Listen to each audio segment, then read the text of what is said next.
Well, hello everyone, and welcome back to a very special quasi-Christmas edition of D&D CR Exposed.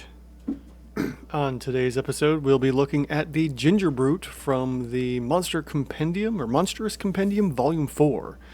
This was another Discord member request as kind of a semi-holiday special, so we have one of two that was thrown in for it, and this one is the Ginger Brute, as I may have just said, a tiny construct. But before we get into that, let's talk about the business here. If you like what I'm doing here and you'd like to get this tool for yourself, you can do so at my Ko-fi link in the description below, where you can get the tool completely for free, or you can donate if you feel so inclined to. Beyond that, we also have the Google form where you can submit your own requests for monsters to be put on the videos and exposed and what have you, or you can leave a comment on the video for the YouTube algorithm overlords. And with that nonsense out of the way, let's dive into this Ginger Brute here, a CR 1/2 construct. So we're going to go ahead and switch that to that number there, and we're going to start from the top and work our way down and then to the right. And we have 14 AC. We are tiny, so this is going to bring us down to a D4 for our hit dice. And with that, we have four hit dice. And then we're going to throw in our stats here. So we have a 13 strength, 18 dex, 14 con, 7 intelligence, 10 wisdom, and 12 charisma. Now, really the only one that's technically important is the Constitution to help build out all these stats here. The Strength, Dex, and all the other ones are good pretty much only for the monster attacks. Alright, speaking of which, let's talk about conditions and immunities and such. So we do have damage vulnerabilities to 1. It's vulnerable to bludgeoning, makes sense. We do have condition immunities, and that's about it. So we have nothing extra from this section to put in here. So we're going to go ahead and move over to the right for our wild-looking Ginger Brute here, and we have the following traits. Can't catch me, so the Ginger Brute has advantage on any ability checks or saving throws it makes to avoid or end the grappled or restrained condition on itself.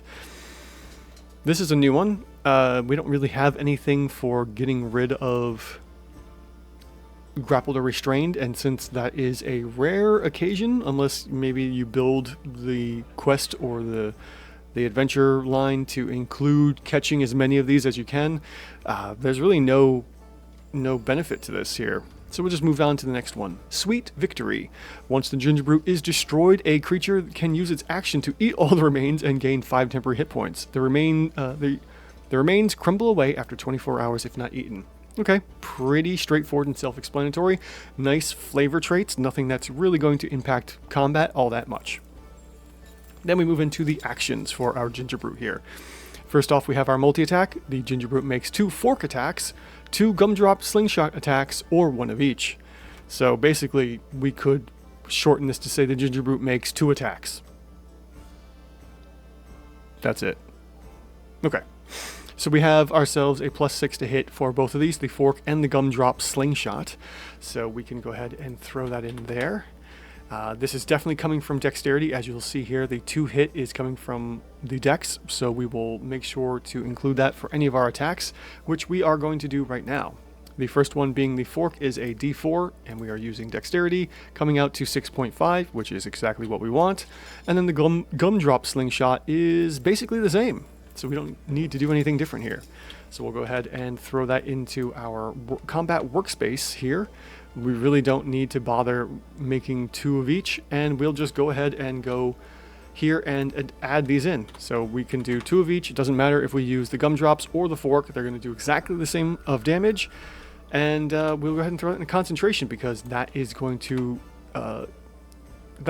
make the rounds 1 through 3 without having to do all the extra work. So what are we looking at here? Well, we have ourselves a CR 1/2 monster, which is great to see. We don't always see this with custom monsters that are even rated. Now, what we are looking at here, though, is a crazy dangerous offensive CR of 2. So even though this monster is a CR 1/2, it's going to hit like a 2.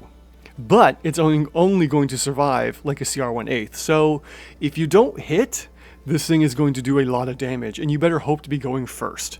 With a CR 1/2, we're expecting to, let's see here. Actually, let's go to the encounter builder here, and we'll say 4 PCs at levels, let's say 2.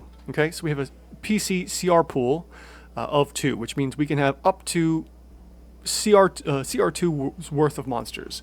So we're going to say our monsters are CR 1/2, and we're going to put in 4 of them. That's going to give us the exact amount that we need here.